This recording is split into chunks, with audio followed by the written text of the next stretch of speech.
கிறிஸ்துவை நாமத்தினாலே வருகிறோம். கர்த்தர் எங்களோடு பேச வேண்டும். நாங்கள் ஜெபிக்கிறோம். இயேசு கிறிஸ்துவை நாமத்தாலே ஜெபிக்கிறோம். நல்ல பிதாவே, ஆமென். பாருங்க, நம்ம ஒவ்வொரு விஷயத்தையாக குறித்து நம்ம தியானித்து கொண்டே செய்கிறோம் வருகிறோம். இந்த நாளிலும் இந்த 7 ஆசாரியர் 7 கொம்பு எக்காலங்களை பிடித்து கொண்டு போக வேண்டும் ஆண்டவர் ஒரு கட்டளை கொடுக்குறாங்க. இந்த எக்காலங்கள்ங்கிறது அது இது ஆங்கிலத்தில் ஹார்ன்ஸ் அப்படின்னு சொல்லுதாங்க. தமிழில் தம்புருவா, ட்ரம்பட் என்ன ட்ரம்பட் சொல்கிறாங்க. அது ஹார்ன்ஸ் இதில் அதில் போட்டிருக்கு. எக்காலம் அது தமிழில் எக்காலம். எக்காலம்னா அது ஒரு மியூசிக்கல் இன்ஸ்ட்ருமெண்ட். ஒரு மியூசிக்கல் இன்ஸ்ட்ருமெண்ட் இதை ஊதணும் அப்படின்னு சொல்றாங்க. எப்பெல்லாம் இந்த எக்காலம் ஊதப்பட்டதோ அப்போ கர்த்தர் அந்த இடத்துக்கு வந்திருக்காங்க. நல்லா புரிந்து கொள்ளுங்க. சீனாய் மலையில கர்த்தர் இறங்கும் போது அங்க எக்காலம்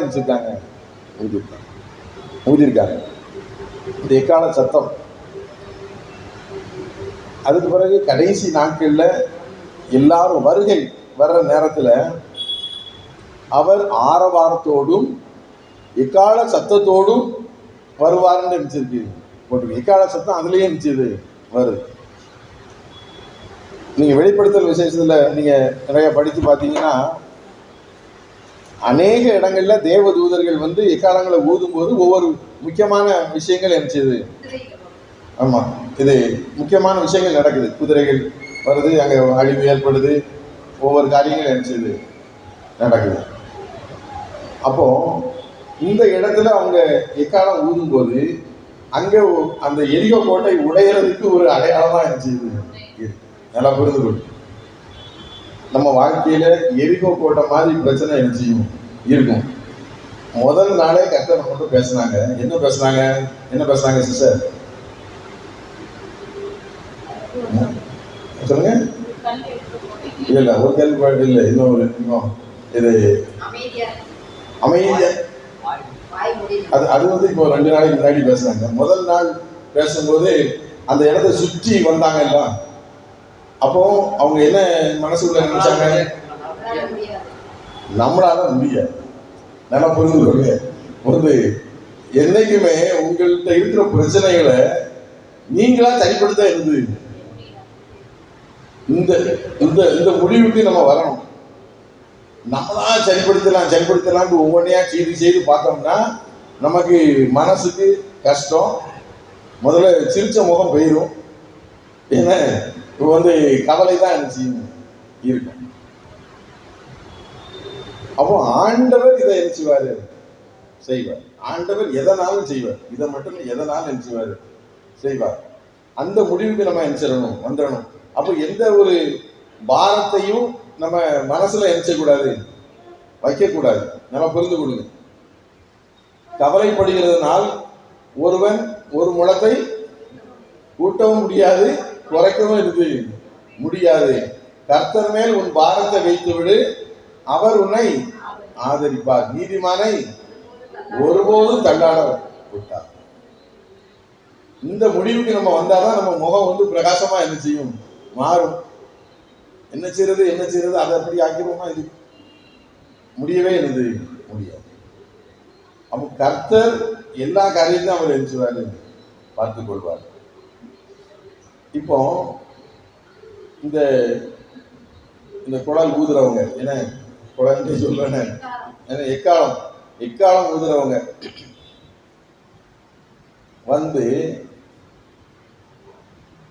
7 ஆசாரியர்கள் அதை ஊத வேண்டியது. 7 ஆசாரியர்கள் அதை ஊத வேண்டியது. நீங்க மிலிட்ரி மார்ச் பாஸ்ட்லாம் பார்த்தீங்கன்னா அங்கே நிறைய மியூசிக் போடுவாங்க. இந்த சத்தம் என்னன்னா கர்த்தரோடு சம்பந்தப்பட்ட ஒரு சத்தமா செய்யுது. கர்த்தர் இதை தான் விரும்புறாங்க. எங்க போனாலும் முன்னாடி எக்காலம் ஊதிட்டு போகணும். அவர் வரும்போதும் எக்கால சத்தம் தான் நமக்கு என்ன செய்யும், கேட்கும். இரண்டாம் வருகை போதும் எக்கால சத்தம் தான் என்ன செய்யும், கேட்கும். சீனாய் மலையிலும் எக்கால சத்தம் தான் என்னது கேட்டுச்சு. அப்போ இந்த எக்கால சத்தம்ங்கிறது என்ன செய்யுது அப்படின்னா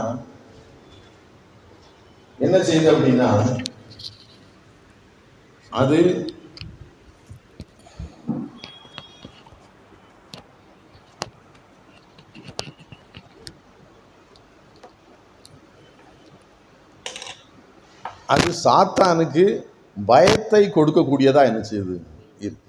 நல்லா புரிந்து கொள்ளுங்க. இப்போ இந்த எக்கால சத்தம் தினமும் கேட்டுச்சா பிரதர்? உள்ளவங்களுக்கு எப்படி இருக்கும்? உள்ள ஆட்களுக்கு எப்படி இருக்கும்? ஏற்கனவே அவங்க இருதயம் கரைஞ்சு போயிட்டு அப்படின்னு சொல்லிட்டு இது ராகாப் சிஸ்டர் சொல்றாங்க. என்ன இப்போ சத்தம் பக்கத்துல நெருங்கிட்டு எப்படி இருந்திருக்கும்? அப்போ நம்ம எக்காலம் ஊதும்போது சாத்தானுடைய சேனைகள் பயப்படக்கூடியதா இருந்துச்சு. இதை நல்லா புரிந்து, அது பயத்தை உண்டு பண்ணுது. நம்மளும் எக்காலம் என்ன வேண்டியிருக்கு, ஊத வேண்டியிருக்கு. எவ்வளவு ஊத வேண்டியிருக்குன்னா நிறைய ஊத வேண்டியிருக்கு. அதுக்கு தான் அந்த 7ங்கிற நம்பரை போட்டுட்டாங்க கர்த்தர். 7 ஆசாரியர்னா என்ன அர்த்தம்னா ஃபுல்லா பூரணம். அது என்ன, நம்ம எப்படி எக்காலம் ஊதுறது அப்படின்னா தேவனுடைய வார்த்தைகளை நம்ம சத்தம் போட்டு என்ன செய்யணும், சொல்ல. நல்லா புரிந்துக்கணும். அந்த வாயினால தான் அந்த எக்காலம் ஊதப்படுது. அதே போல நம்ம அந்த வாயை பயன்படுத்தணும். வாயை நம்ம என்ன செய்யணும், பயன்படுத்தணும். வேத வார்த்தைகளை சத்தம் போட்டு என்ன செய்யணும், சொல்றவங்களா நம்ம என்ன செய்யணும், இருக்கணும். எந்த விதமான பிசாசுனாலும் வேத வார்த்தைகளை கேட்டு என்ன செய்யும், ஓடியே என்ன செய்யும், போயிடும். பாலியாங்கி சோப்ரதரை பற்றி நான் அன்னைக்கு சொன்னேன். அவர் ஒரு ஜப்பானுக்கு வந்திருக்கிறாரு. சாத்தான் முழு உருவமாக வந்துட்டான். அவன் பக்கத்துல இருந்து சொன்னான், நான் உன்னைய நினைச்சிருவேன், கொன்றுவேன் அப்படின்னு நினைச்சிடான் சொல்றான். அப்போ இவர் பயந்து போய் ஜெபம் பண்றாரு. அப்போ ஆவியானவர் பாலியாங்கிச்சோ பிரதருக்கு கொடுத்த ஆலோசனை என்னன்னா, நீ வேத வார்த்தைகளை சத்தம் போட்டு என்ன செய்யும், சொல்லு. அவர் சொல்றார், அவர் நான் பயந்துக்கிட்டே சொன்னேன், எனக்கு நிறைய வசனங்கள் மறந்து போச்சு, அந்த நேரத்தில் பயத்திலே மறந்து போச்சு. ஆனாலும் தெரிஞ்ச வசனங்களை நான் என்ன செய்தேன், சொன்னேன். சொல்லிகிட்டே இருக்கும்போது திடீர்னு சொல்லிட்டு அந்த சாத்தான் பிசாசு எழும்பி, இன்றைக்கு நான் எனக்கு ஒரு வேலை வந்துட்டு, முக்கியமான வேலை வந்துட்டு, நாளைக்கு வந்து நான் உன்னை என்னச்சுவேன், கொல்லுவேன் அப்படின்னு சொல்லிட்டு என்னச்சுட்டான், போயிட்டான். அப்போ ஆண்டவர் சொல்லியிருக்காங்க, எப்போ நீ வசனத்தை சொல்ல ஆரம்பிச்சியோ, எப்போ நீ முழங்கால் போட்டு வசனத்தை சொல்ல ஆரம்பிச்சியோ, அப்பமே அவனுக்குள்ள ஒரு நடுக்கம் என்னச்சிட்டு வந்துச்சு. இந்த எரிகோ கோட்டையில் உள்ள மக்கள், அங்கே பலவான்கள் இருந்திருக்காங்கன்ட்டு இருக்கு, பராக்கிரமசாலிகள் இருந்திருக்காங்க. அவங்கள நம்ம பயம் காட்டணும். நம்ம சாத்தானுக்கு என்ன செய்யக்கூடாது, பயப்படக்கூடாது. இப்போ நிறையா கர்த்தருடைய பிள்ளைகள்கிட்ட உள்ள மேட்டரே எப்படி இருக்குன்னா, ஒரு பிரச்சனை வந்த உடனே பயப்படுதாங்க. சாத்தான் அப்படி செய்துருவானோ இப்படி செய்துருவானோன்ட்டு என்ன செய்றாங்க, பயப்படுதாங்க. ஆனால் நம்ம எப்படிப்பட்ட ஆட்களாக இருக்கணும், அவங்கள பயங்காட்டக்கூடியவங்களா நம்ம என்ன செய்யணும், இருக்கணும். அவங்கள பயங்காட்டணும்னா நம்ம எந்த எக்கால சத்தத்தை ஊதணும், வேத வார்த்தைகளை சத்தம் போட்டு சொன்னா சாத்தான் என்ன செய்வான், பயப்படும். அதை நீங்க உங்க மனதில் நல்லா குறித்து வைத்துக் கொள்ளுங்க. இதை குறித்து வைத்துக் கொள்ளுங்க. இந்த நாள்ல இருந்து நான் எந்த ஒரு பிரச்சனை வந்தாலும் நான் பயப்பட மாட்டேன்.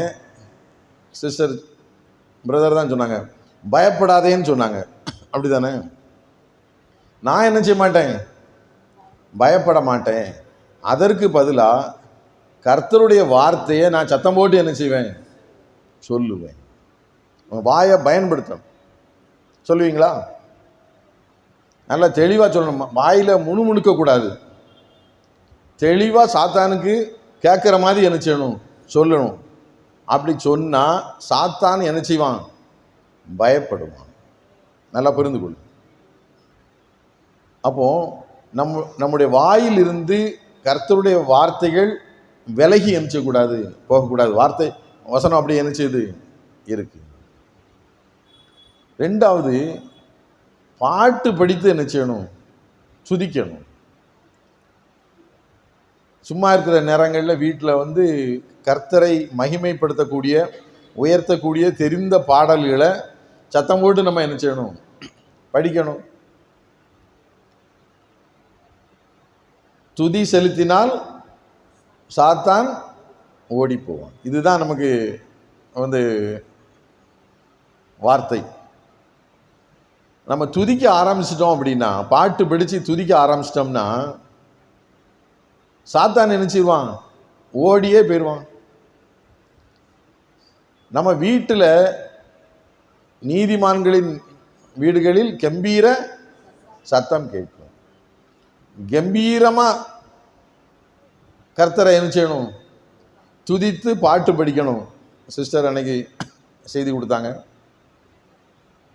அப்போஸ்தலர் 16ஆம் அதிகாரத்தில் தானே இது பவுலும் சீலாவும்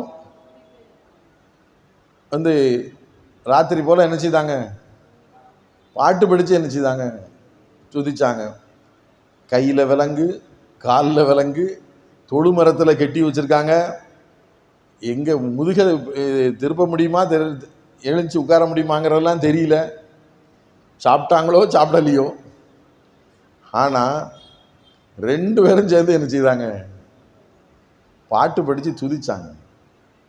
நான் நல்லா புரிந்து கொள்ளும். நம்ம மனக்கவலை பட்டுக்கிட்டே இருந்தால் அங்கே பாட்டு படிக்கிறதுக்கு நேரமே என்னது இல்லை. சிறைச்சாலைக்குள்ளே கிடக்கிறாங்க. நல்லா புரிந்து கொள்ளும். சிறைச்சாலைக்குள்ளே கிடக்கிறாங்க. நாளைக்கு என்ன நடக்கும்னு என்ன செய்யாது, தெரியாது. திடீர்னு தூக்கில் போட்டாலும் என்ன சொல்லுவாங்க, போட்டுருவாங்க. ஆனால் இவங்களுக்கு அந்த பயம் என்னது இல்லை. கர்த்தர் நம்மளோடு கூட இருக்கும்போது நமக்கு பயமே என்ன செய்யக்கூடாது, இருக்கக்கூடாது. நல்லா நல்லா புரிந்து கொள்ளும். கர்த்தர் நம்ம கூட இருக்கும்போது நமக்கு பயமே என்ன செய்யக்கூடாது, இருக்கக்கூடாது. நம்ம வந்து நம்ம வாயை திறந்து துதிக்க ஆரம்பிக்கும் போது சாத்தானுடைய கோட்டை என்னது, இடிந்து விழுந்து. இதுதான் வந்து இது அந்த ட்ரம்பெட் ஊதும் போது அதான் நடந்திருக்கு. ஒவ்வொரு முறை வந்து அவங்க சத்தம் போட்டு வந்து அந்த ட்ரம்பெட்டை வாசிக்கும் போது, எக்காலத்தை வாசிக்கும் போது அவங்களுக்குள்ள மன பயம் என்னச்சிட்டு வந்துட்டு. இன்னொரு மேட்டர் என்ன அப்படின்னா, அந்த உள்ளே இருக்காங்கல்ல, எரியோ கோட்டைக்கு உள்ளே இருக்காங்கல்ல, அவங்களுக்கு சாப்பாடு கிடைச்சதோ கிடைக்கலையோ, நல்லா புரிந்து கொள்ளுங்க. ஒவ்வொரு நாளும் முதல் நாள் சாப்பிட்ருப்பாங்க, 2வது நாள் சாப்பிட்ருப்பாங்க. வர வர அவங்களுக்கு சாப்பாடு கிடைச்சதோ இல்லையோ, ஆண்டவர் டிலே பண்ணுறதுக்கு ஒரு காரணம் இருக்கும். நல்லா புரிந்து கொள்ளுங்க. அவங்கள பற்றி பராக்கிரமசாலிகள்னு சொல்லப்பட்டிருக்கு. ஆனால் சாப்பிடாம கிடந்தா எப்படி சண்டை போட முடியும், புரியுதா? அப்போ வந்து சாப்பிடாம கிடக்காங்க. அந்த நேரத்தில் பயம் வேற அவங்கள தாக்குது. நீங்கள் நல்லா புரிந்து கொள்ளுங்க. நீங்கள் ரொம்ப பலவீனமாக இருக்கிற நேரத்தில் ஒரு பயப்படுத்தக்கூடிய ஒரு செய்தி வந்தால் என்னாகும், மயங்கி விழுந்துரும், கால்கையெல்லாம் ஆடும்.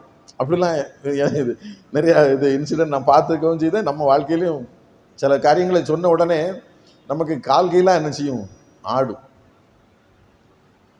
ஆனால் ஆண்டவர் அதை தான் சொன்னாங்க, நீ பயப்படாத, நீ துன்பம் வரும்போது, பிரச்சனை வரும்போது நீ நினைச்சாத, பயப்படாத. இப்போ ஆண்டவர் வந்து அதே இது வாழை திரும்பி அடிக்கிறாங்க, அவங்களுக்கு பயம் உண்டாக்குறாங்க கர்த்தர். நம்ம தேவனுடைய வார்த்தைகளை சொல்லும்போது அவங்களுக்கு பயம் என்ன செய்யும், வரும். எதிரிகளுக்கு, சாத்தானுக்கு. இப்போ உங்களுக்கு ஏதாவது பிரச்சனை நடந்துகிட்டு இருக்குன்னா அந்த பிரச்சனை யார் மூலமா வருது, சாத்தான் மூலமா தான் என்னச்சுது வருது. ஒரு நோய் சாத்தான் மூலமா தான் வருது. அப்போ நம்ம காய்ச்சல் வந்துட்டு சளி பிடிச்சிக்கிட்டு வந்து நினச்சிக்கிட்டு இருக்கோம். அதுக்கு பின்னாடி ஒரு பிசாசு என்னச்சுது இருக்குது. நம்ம துதிக்க ஆரம்பிக்கும் போது அந்த பிசாசுக்கு என்ன நடக்கும்? பயம் வந்து அவன் நமக்குள்ள இருக்க மாட்டான். நல்லா புரிந்து கொள்ளுங்க. எனக்கு முன்னாடி ரொம்ப இருமல் இருக்கும். ஒவ்வொரு தடவை இருமும் போதும் இயேசு கிறிஸ்துவின் தழும்புகளால் சுகமானேன்னு சொல்லிட்டு அந்த சாத்தானை ஒரு செவிட்டில் அடிச்சிடும். புரியுதா? அந்த இருமல் நோய் எங்க போறேன்னு தெரியாம நினைச்சிட்டு போயிட்டு ரொம்ப கஷ்டப்படுவேன். வந்து சளி பிடிச்சிக்கிட்டு கொஞ்சம் தண்ணி வித்தியாசமாக குடிச்சிட்டோம்னா உடனே பிரச்சனை. அது எங்கே போகிறேன்னு தெரியாமல் நினச்சிட்டு போயிட்டு. எதனால? சாத்தான் நம்மகிட்ட நிற்க முடியாது. ஏன்னா நம்ம வேத வசனத்தை கொண்டு நினைச்சிருந்தோம் அடிச்சிருந்தோம். புரியுதா? அப்போ நம்ம பிரச்சனை வர்ற நேரத்தில் சந்தோஷமாக பாட்டு படித்து துதிக்கக்கூடியவங்களா நம்ம என்ன செய்யணும்? மாறணும். பாட்டு படித்து துதிக்கக்கூடியவங்களா என்ன செய்யணுமா? தெரிஞ்ச பாட்டு எனக்கு வாசிக்க தெரியாதுன்னு சிஸ்டர் சொன்னாங்க. என்ன நான் சொன்னேன், கர்த்தரன் மெய்ப்பரா இருக்கிறாருங்கிறது தெரியுமா அப்படின்னு கேட்டேன். தெரியும்னாங்க. நான் ஆசீர்வாதமாக இருப்பேன்னு சொல்ல தெரியுமா? தெரியும்னாங்க. போதும், இது போதும். கர்த்தரன் மெய்ப்பரா இருக்கிறார், நான் ஆசீர்வாதமாக இருப்பேன். முடிஞ்சு போச்சு. சாத்தான் முடிஞ்சு போயிட்டான். புரியுதா? நம்ம வாயை திறந்து ட்ரம்பட்டை என்ன செய்ய வேண்டிதான்? ஊதிர வேண்டிதான். நல்லா புரிந்து கொள்ளுங்க. இந்த வேத வார்த்தைகள் எங்கேயும் போகாது. அது நம்மளை சுற்றி தான் என்ன செய்யும்? இருக்கும். நம்ம எந்த வார்த்தைகளை பேசினாலும் அது நம்மளை சுற்றி தான் என்ன செய்யும்? இருக்கும். நம்ம மட்டும் தேவையில்லாத வார்த்தைகளை என்ன செய்யக்கூடாது? பேசக்கூடாது. அப்படி 2 நாளைக்கு முன்னாடி ஆண்டவர் நம்மகிட்ட பேசினாங்க. அப்படி தானே? நீங்கள் எந்த வார்த்தையும் என்ன செய்யக்கூடாது? பேசக்கூடாது.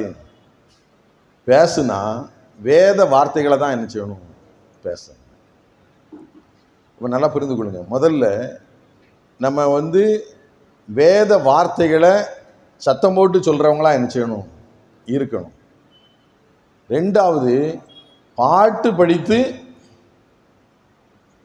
துதிக்கிறவங்களா நம்ம என்ன செய்யணும்? இருக்கணும். நம்ம தெரிந்த பாட்டு, ஏதோ தெரிஞ்ச பாட்டில் படித்தா போதும். ஏதோ அதுக்குன்னு இது நிறையா டவுன்லோட் பண்ணி படிக்கணும்ட்டு இல்லை. டவுன்லோட் பண்ணி படிக்கிறவங்க படிக்கலாம், ஒன்றும் தப்பு கிடையாது. நமக்கு தெரிஞ்ச ஒரு இயேசுவி நாமம் ஒரு சர்ச்சில் பிரசங்கம் பண்ண சொல்லியிருந்தாங்க. பிரசங்கம் பண்ண சொல்லலை, அந்த சர்ச்சுக்கு போய் பிரசங்கம் பண்ண கேட்க போயிருந்தேன். அவங்க வந்து ஏற்கனவே ஃபிக்ஸ் பண்ணிட்டாங்க. அந்த நேரத்தில் நாங்கள் போயிட்டோம். இது நமக்கு ஒரு வாய்ப்பு கொடுக்கணுமேன்னு சொல்லிட்டு பிரதர் தென்காசியிலேருந்து வந்திருக்கிறாங்க. அவங்க இப்போ ஒரு பாட்டு படித்து வந்து ஒரு சின்ன செய்தி கொடுப்பாங்க அப்படின்னு சொல்லி சொல்லிட்டாங்க. அனௌன்ஸ்மெண்ட்டை. பெரிய சர்ச்சு இது பாண்டிச்சேரியில். எனக்கு ஒரு பாட்டும் திடீர்னு என்ன செய்ய மாட்டேங்குது, ஞாபகத்துக்கு வர மாட்டேங்குது. இயேசுவின் நாமம் பெரிய ஒரு அபிஷேகமே இறங்கிட்டு. நல்லா புரிந்து கொள்ளுங்க. அபிஷேகமே இறங்கிட்டு. அப்படி இது அந்த பாட்டை படித்து அந்த ஜனங்களும் நல்லா படித்தாங்க. இது எனக்கு அந்த பாட்டு தான் தெரியும். அதுதான் மேட்டர் இது. ஆனால் அந்த பாட்டு வந்து அன்னைக்கு ஒரு பெரிய ஒரு அபிஷேகத்தை நினைச்சிட்டு கொடுத்துட்டு, அதுக்கு பிறகு அந்த இயேசுவின் நாமத்தினால எதை நீங்கள் சாதிக்க முடியும்னு சொல்லி ஒரு குட்டி செய்தி நினைச்சதேன் கொடுத்தேன். அது இன்னும் எனக்கு இருந்துச்சுல மறக்கலை. அப்போ நல்லா புரிந்து கொள்ளுங்க. பாடல் படிக்கும்போது சாத்தான் என்ன செய்தான்?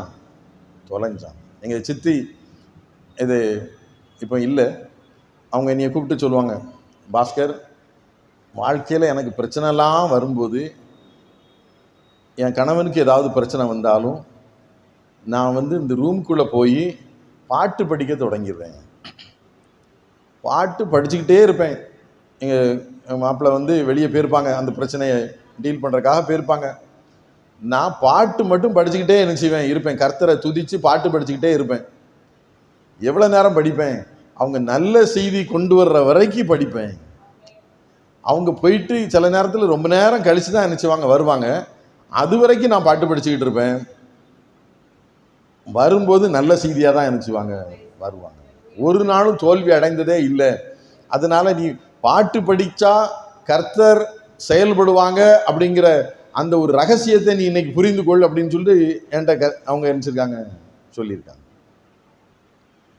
அப்போ நம்ம பாடல் படிக்கிறவங்களா நினைச்சணும், கர்த்தரை துதித்து பாட்டு படிக்கிறவங்களா நினைச்சணும் இருக்கணும். அதுதான் ட்ரம்பட். நல்லா புரிந்து கொள்ளுங்க.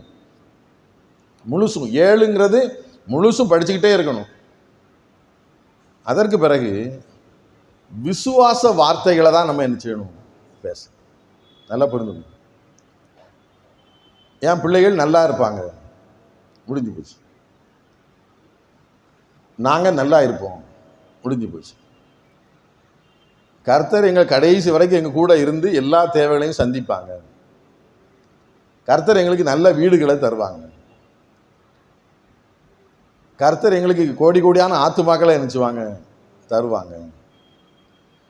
எதெல்லாம் விரும்புறீங்களோ அதை கர்த்தர் கொடுக்கிற மாதிரி உங்க வாயை திறந்து என்ன செய்யணும், சொல்லிக்கிட்டே இருக்கணும்.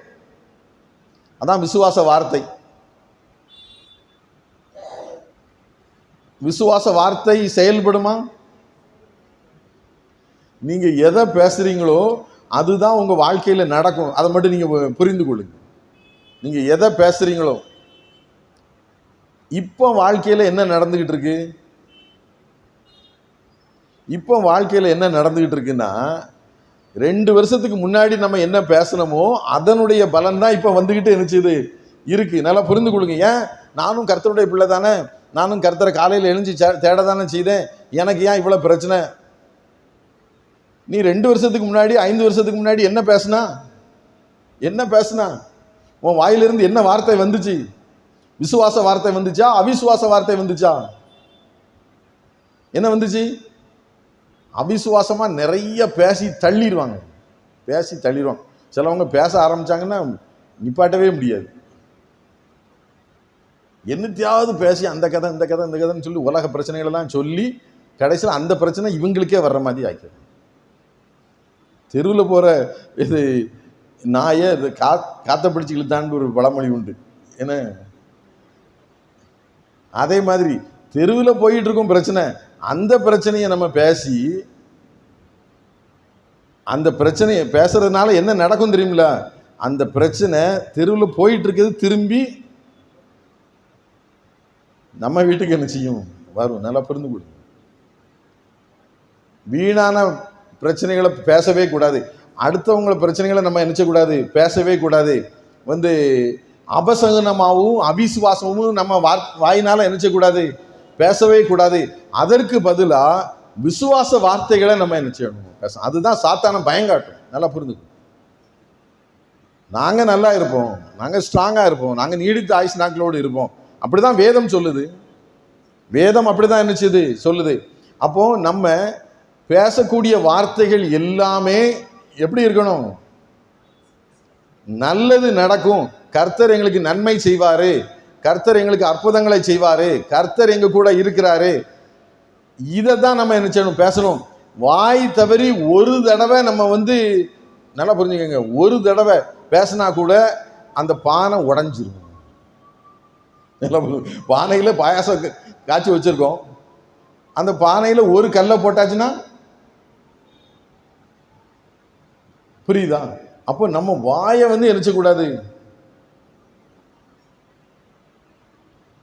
சப்போஸ் நம்ம தெரியாம ஒரு 5 தடவை 10 தடவை அவிசுவாசமா பேசியிருந்தா அதற்கு ஒரு ஆப்ஷன் இருக்கு. என்ன ஆப்ஷன்னா, அதே போல 5 தடவைக்கு பிறகு 10 தடவை ஆசீர்வாதமான வார்த்தைகளை நம்ம நினைச்சிடணும், நம்ம வாயிலிருந்து நினைச்சிடணும், சொல்லிடணும். என் பேர பிள்ளைகள் நல்லா இருப்பாங்க, எங்களுக்கு நல்ல பணம் வருமானங்கள் வரும், நாங்கள் கர்த்தரை நம்புகிற நாங்களோ என்ன செய்வோம், செழிப்போம். கர்த்தரை நம்புகிற நாங்களோ செழிப்போம்.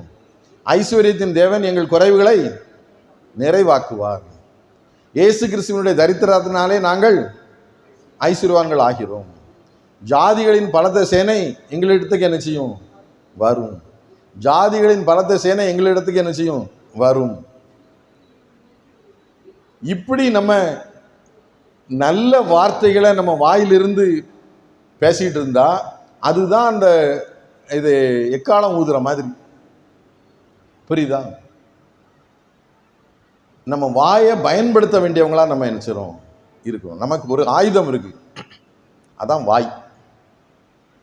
இந்த வாயினால 2 காரியம் செய்யலாம். ஒரு அழிக்கவும் செய்யலாம், ஆக்கவும் என்ன செய்யலாம். கர்த்தருடைய வார்த்தைகளை சொன்னா நல்ல உலகம் உண்டாகும். நம்மளுடைய வார்த்தைகளை, சாத்தானுடைய வார்த்தைகளை நம்ம பேசினோம்னா அந்த இருக்கிற உலகமும் என்ன செய்யணும், கெட்டு போயிடும். புரியுதா? அப்போ நீங்க எக்காலம் ஊதக்கூடியவர்களா இருந்தா சாத்தான் உங்களை கண்டு என்ன செய்வான், பயப்படும். நல்லா புரிந்து கொள்ளுங்க.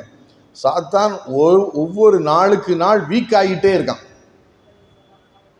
ஆண்டவர் அதான் 6 நாள் டிலே பண்றாங்க. இன்னைக்கு 6ஆவது நாள் ஆயிட்டு. 6 நாள் டிலே பண்றாங்க. சாத்தானுக்கு சாப்பாடு இல்லை. சாத்தானுக்கு என்ன இல்லை? சாப்பாடு இல்லை. நம்ம துதித்துக்கிட்டு, நம்ம கர்த்தரை துதித்துக்கிட்டு இருக்கும்போது சாத்தானுக்கு நம்ம சாப்பாடு கொடுக்க மாட்டோம்ல. வீட்டில் போய் நம்ம சண்டை போட்டிருக்க மாட்டோம். இந்த 6 நாளும் நம்ம சண்டை போட்டிருக்க மாட்டோம். அப்போ சாத்தானுக்கு சாப்பாடு இல்லை. ஏதாவது அவிசுவாசமாக பேசியிருக்க மாட்டோம். அப்போ சாத்தானுக்கு சாப்பாடு என்னது இல்லை. அவன் நல்லா புரிந்து கொள்ளுங்க. நம்மளுடைய வார்த்தையை வைத்து தான் சாத்தானே நமக்குள்ள என்ன செய்றான், நுழையிறான். அப்படி இல்லைன்னா நுழைய முடியாது. அவனுக்கு ஒன்றும் சாப்பாடு கிடையாது. வீக் ஆயிடுவான். 6 நாள் வீக் ஆகியாச்சு. 7ஆவது நாள் வரப்போகுது. 7ஆவது நாள் சாப்பாடு இல்லைன்னா மயங்கி, யாராவது சொன்னாங்க மயங்கி விழுந்துருங்கன்னு சொன்னீங்க. மயங்கி விழக்கூடிய ஸ்டேஜில் தான் அங்கே வந்து அந்த கோட்டை என்னச்சது, இடிஞ்சு விழப்போகுது. நல்லா புரிந்து கொள்ளுங்க. இடிஞ்சு விழப்போகுது. 7ஆவது நாள் இடிஞ்சு விழப்போகுது. அதே நேரத்தில் இவங்களுக்கு நல்ல சாப்பாடு, வெளியில் இருக்கிறாங்க, நல்லா சாப்பிட்றாங்க, சுற்றி வராங்க, நைட்டில் நல்ல நிம்மதியான தூக்கம், காற்றோட்டமாக இருந்திருக்கும். அதுக்கு அடுத்த நாள் திரும்ப சுற்றி வராங்க, காற்றோட்டமாக இருந்திருக்கும், நல்லா படுத்து தூங்குறாங்க, நல்ல ரெஸ்ட்டு. 7 நாளும் ரெஸ்ட் எடுத்துகிட்டு 7ஆவது நாள் டக்குன்னு அவங்கவுங்களுக்கு கிடைத்த வாசல் வழியாக அனுப்பிச்சிடுறாங்க. உள்ளே நுழைஞ்சி அங்கே எல்லாரையும் எக்ஸப்ட் சின்ன பிள்ளைகளை மட்டும் விட்டுட்டாங்க போல தெரியுது. மற்றவங்க எல்லாரையும் அழித்துட்டாங்க. இன்னொரு காரியம் என்னன்னா, அந்த இடத்த இன்னும் ஆண்டவர் யாரையும் பயன்படுத்த விடலை. நல்லா புரிந்து கொள்ளுங்க.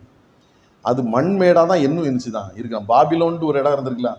அந்த ஏரியா, அந்த எரியோ கோட்டை மண்மேடாக தான் இருக்குது. அதை யாரும் கெட்டி, அது அதிலே சாபம் விடுறாரு. அதை கெட்டுனா அவங்க மூத்த மகன் அதுக்கு வாசல் வச்சா கடைசி மகன். அப்படி நடந்திருக்கு.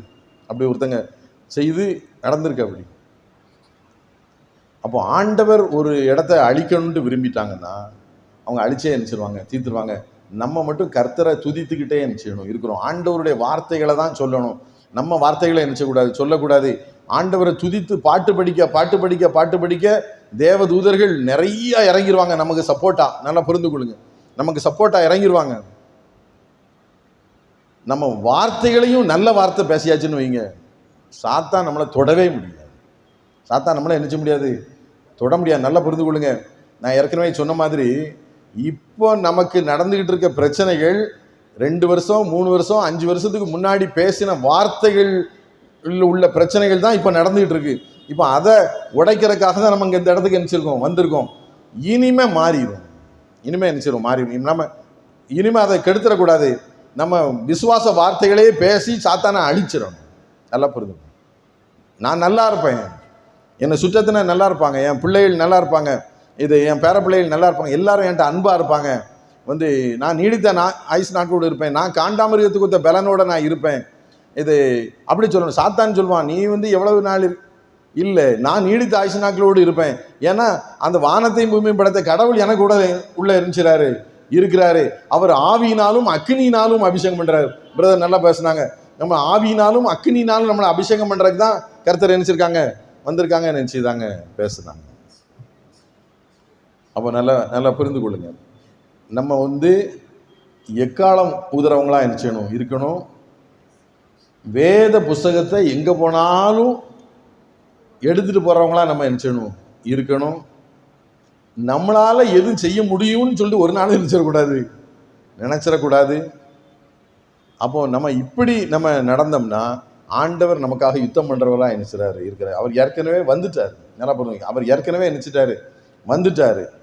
அவர் 6 நாள் நமக்கு வெயிட் பண்ணி நமக்கு நல்ல சாதகமான சூழ்நிலையில உருவாக்கி சாத்தானை அழிப்பதற்கு வேண்டிய காரியங்களை அவர் செய்துக்கிட்டு என்ன செய்றாரு இருக்கிறார்.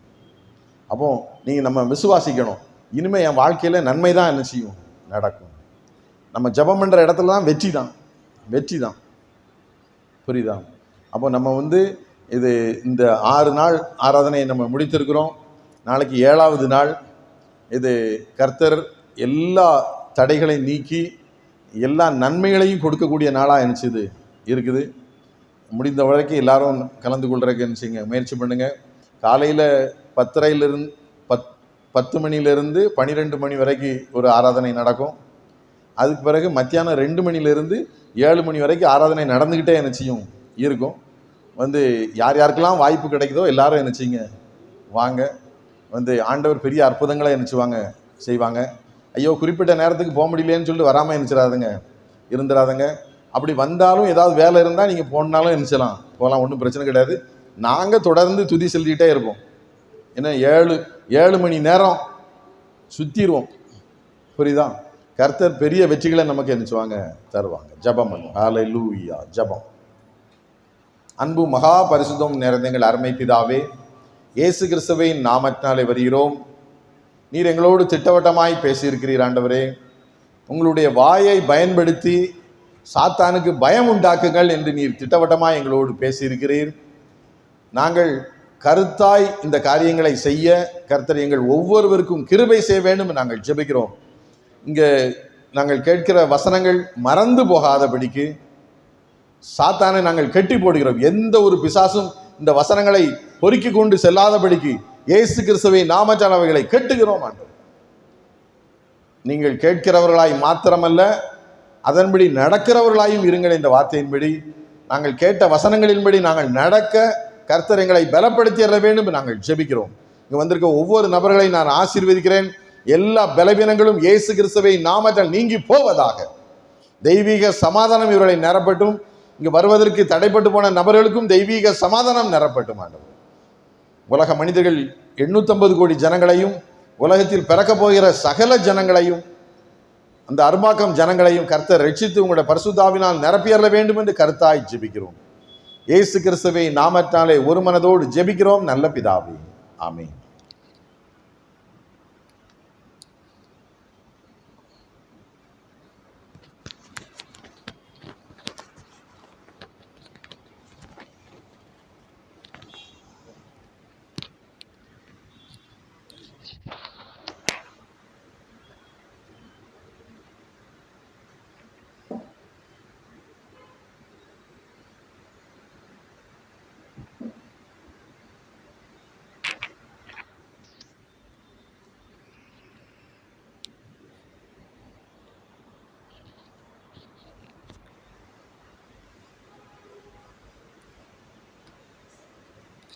ஹல்லேலூயா. திரும்ப திரும்ப வாயை மூடுங்கன்னு சொல்லிடுங்க வசனம் இல்லையா? ஒவ்வொரு நாளும் என்ன பண்ணுவோம், ஏதாச்சும். ஆமாம், இன்னைக்கு ஆண்டவரோட வசனத்தினால வாயை திறக்கணும். மீதி எந்த வார்த்தையும் பேசக்கூடாது அப்படி சொல்லி, மரணமும் ஜீவனும் நாவின் அதிகாரத்தில் இருக்கிறது இல்லையா? அதன் கனியை அதை சொல்கிறவங்க அதை கனியை புசிப்பாங்க இல்லையா? அப்படி நீதிமொழிகளில் இருக்க அந்த வசனம். ஹல்லேலூயா. நம்ம ஒவ்வொரு நாள் ஆண்டவருடைய வார்த்தைகளை மட்டும் நம்ம விசுவாசத்தோடு நம்ம பேசணும் இல்லையா? எந்த அந்த சோர்வுகள், ஏதாவது பிரச்சனைகள், பலவீனங்கள் வரும்போது அப்போ தான் நம்மளுக்கு என்ன ஆண்டவர் என்னதான் ஜெபம் பண்ணாலும் அந்த ஜெபத்தை கேட்க மாட்டார். இன்னும் இந்த போராட்டம் நம்மளுக்குள்ளே இருக்கு, இன்னும் இந்த பாடு இருக்கு, இன்னும் இந்த பிரச்சனை எப்போதான் இது முடியும் அப்படி சொல்லாமல் ஆண்டவர் அதை மாற்றுவார், அதை செய்வார், அதை சரி பண்ணுவார், நான் நல்லா இருப்பேன் அப்படி நம்ம அந்த மனப்பக்குவத்துக்கு நம்ம வரணும். அதுதான் அந்த மனப்பக்குவம். அது வரும்போது அந்த எந்த சூழ்நிலையிலும், எப்படிப்பட்ட சூழ்நிலையிலும் நம்ம அந்த வாயின் வார்த்தையை நம்ம காத்துக்கொள்கிறதுக்கு நம்ம அதுக்காக நம்ம ஜெபிக்கணும். நம்ம ஹல்லேலூயா. இன்னும் நாளையோட லாஸ்ட்டு, அதே ரொம்ப கொஞ்சம் ஃபீலிங்காக இருக்குது. டெய்லி நம்ம நல்லா ஆராதிச்சனால நாளையோட லாஸ்ட்டுன்னா கொஞ்சம் ஃபீலிங்காக இருக்குது.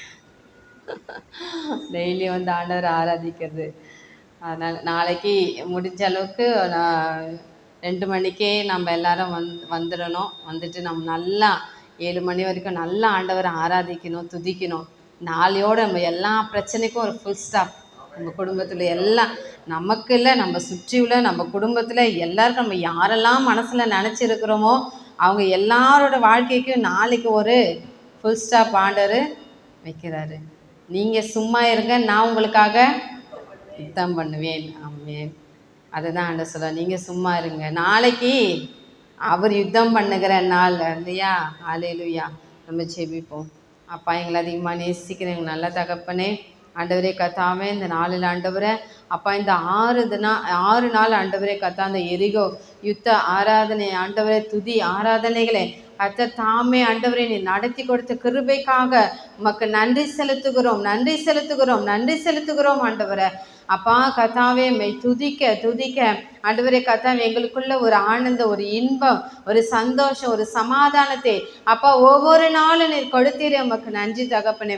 அப்பா, குடும்பத்தில் எத்தனை சூழ்நிலைகள் இருந்தாலும் ஆண்டவர் சமூகத்தில் நாங்கள் தேடி வரும்போது, உண்மை துதிக்கும் போது, உண்மை ஆராதிக்கும் போது அது எல்லாம் எங்களுக்கு மறந்து போச்சுப்பா, அது எல்லாம் எங்களை விட்டு கடந்து போச்சு ஆண்டவரை.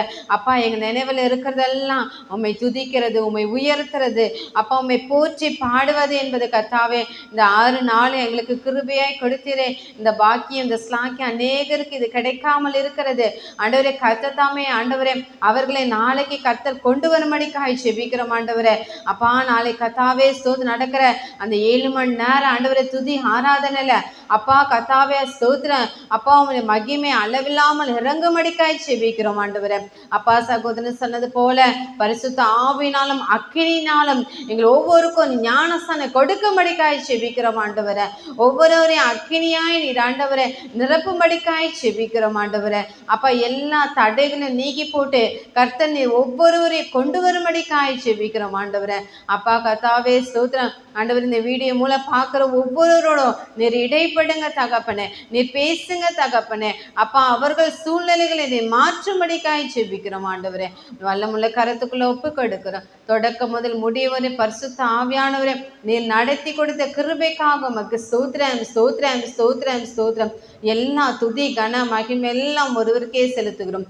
இயேசு கிறிஸ்துவின் நாமத்தில் ஜெபிக்கிறோம் நல்ல பிதாவே, ஆமென்.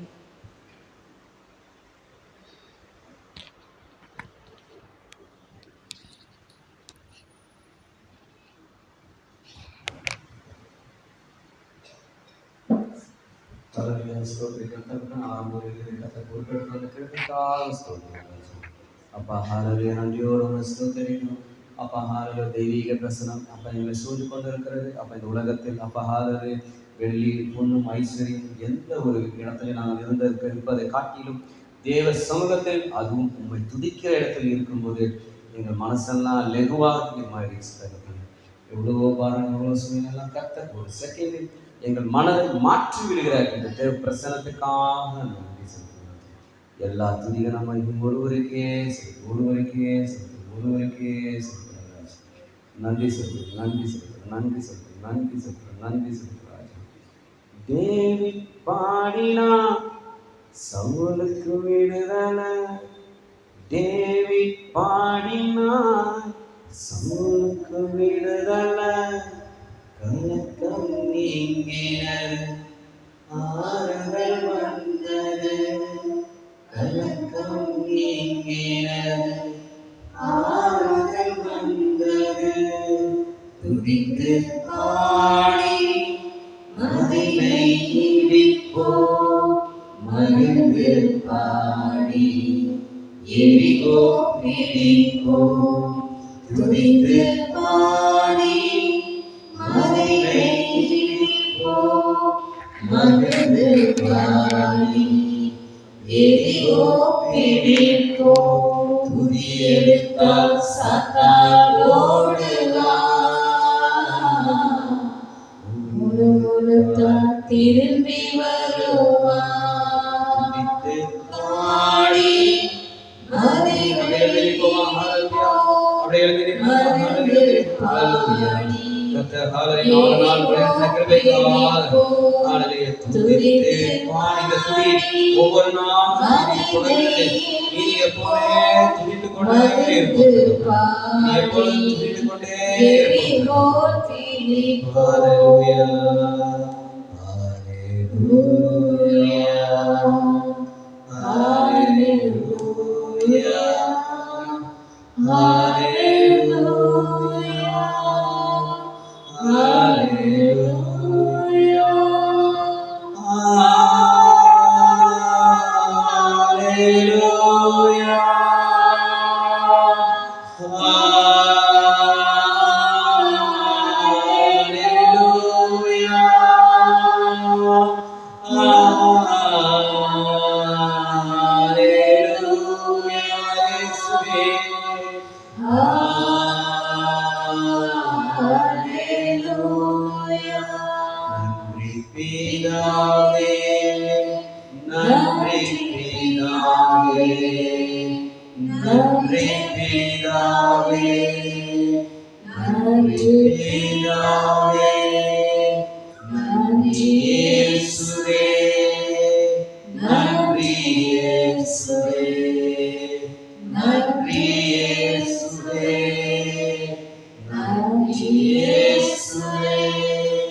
நன்றி செலுத்துகிற தாழ்த்துகள் தரப்படும்.